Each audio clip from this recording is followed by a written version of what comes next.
Baik, Pak Zainul, di PKB bukan berarti krisis kader kan yang akan dimasukkan ke bursa Pilkada Jakarta, karena kita tahu bahwa chemistry dari Pak Ketum dengan Pak Anies sudah tidak diragukan lagi. Adakah nama lain yang sebenarnya DPP sudah kantongi sebelum DPW Jakarta mengusung nama Anies Baswedan?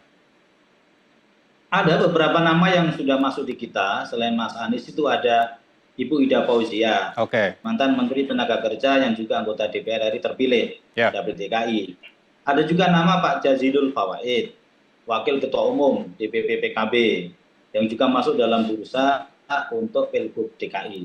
Ini nama-nama dari kader internal yang saya kira juga akan menjadi pertimbangan terkait konstelasi Pilgub DKI. Nanti kita lihat apakah nama-nama kader internal ini nanti bisa kita sandingkan dengan calon-calon gubernur dari eksternal. Jadi itu nanti kita dalami melalui UKK dan juga melihat hasil-hasil survei yang kita lakukan gitu. Termasuk komunikasi dengan partai-partai lain, termasuk dengan PSI, nanti kita juga akan jajaki bagaimana peluangnya untuk bisa kita bersama-sama di Pilgub DKI. Baik Pak Zainul, kita realistis karena salah satu indikator penentu maju di Pilkada Jakarta adalah elektabilitas. Kalau dari nama-nama yang Anda sebutkan ini, Anda boleh jujur mana nama yang elektabilitasnya cukup dan dirasa yakin dapat bertarung pada kontestasi Pilkada Jakarta khususnya?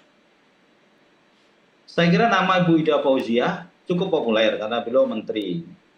Pak Jazilul Fawait juga Wakil Ketua Umum juga punya nama yang cukup dikenal di DKI karena kiprah beliau juga sudah lama di perpolitikan nasional gitu.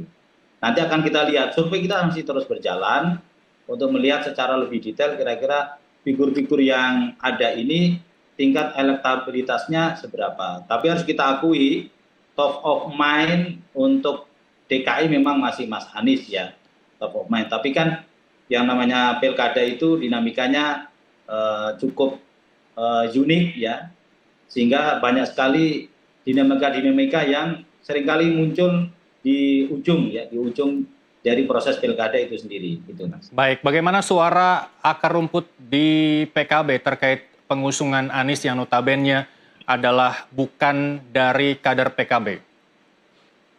Bagi kita di PKB semua, baik kader maupun non-kader punya peluang yang sama untuk kita usung, Mas Arsal ya. Jadi tidak ada misalnya gini, kemudian karena kader internal kemudian istilahnya mendapatkan karpet merah atau golden ticket itu tidak seperti itu.